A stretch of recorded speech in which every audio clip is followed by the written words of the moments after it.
Topic is friction.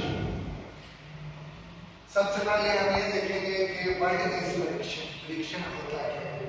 हमें daily life के अंदर ऐसा फील होता है कि हमारे ऑब्जेक्ट चलते चलते रुक जाते हैं। मतलब हम एक बॉल को यूं जमीन के ऊपर रोल करते हैं, थोड़ी देर बाद बॉल रुक जाती है। इसका मतलब there will be some force जो हमारी इस मोशन को क्या कर देती है, अपोज कर देती है।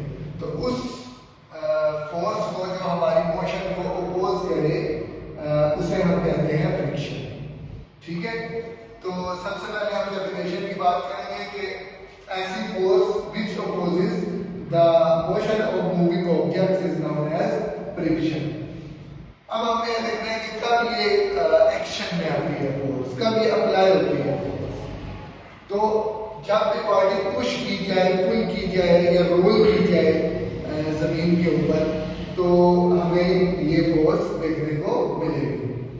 ओके, ये फोर्स हमें एयर फ्रिक्शन की शक्ल में भी मिलेगी। यानी ऐसी कोई भी मोशन, ऐसी कोई भी फोर्स जो किसी किस्म की मोशन को रोके।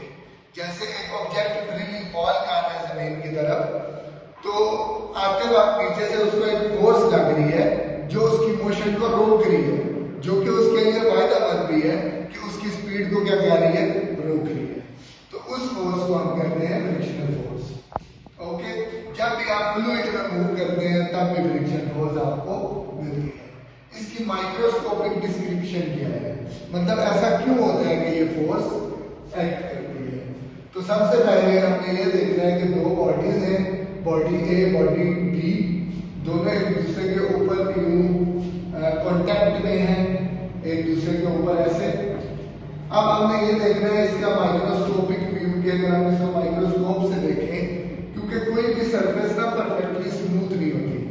हमें ये लग रहा है कि बोर्ड बड़ा स्मूथ है, लेकिन अब जब हम इसके ऊपर हाथ फेरते हैं ना, हाथ लगाते हैं इसके ऊपर, तो हमें फील होता है कि हमारे हाथ को कोई चीज रोक रही है। वो हमें ऐसे तो नहीं नजर आएगा, लेकिन जब हम उसको माइक्रोस्कोपिक व्यू के अंदर देखेंगे तो हमें वो अच्छे से नजर आएगा। तो इसलिए जब आप देखेंगे तो दो सरफेसेस परफेक्टली स्मूथ नहीं है, बल्कि कैसे हैं, इनके अंदर यूनिट्स होते हैं। अब यूनिट्स एक दूसरे के साथ इंटरलॉक होते हैं, जिसकी वजह से हमारी दो ऑब्जेक्ट्स आपस में एक दूसरे को पकड़ लेते हैं, इंटरलॉक कर लेते हैं, जिसकी वजह से वो स्लाइड करने में उनको मुश्किल होती है।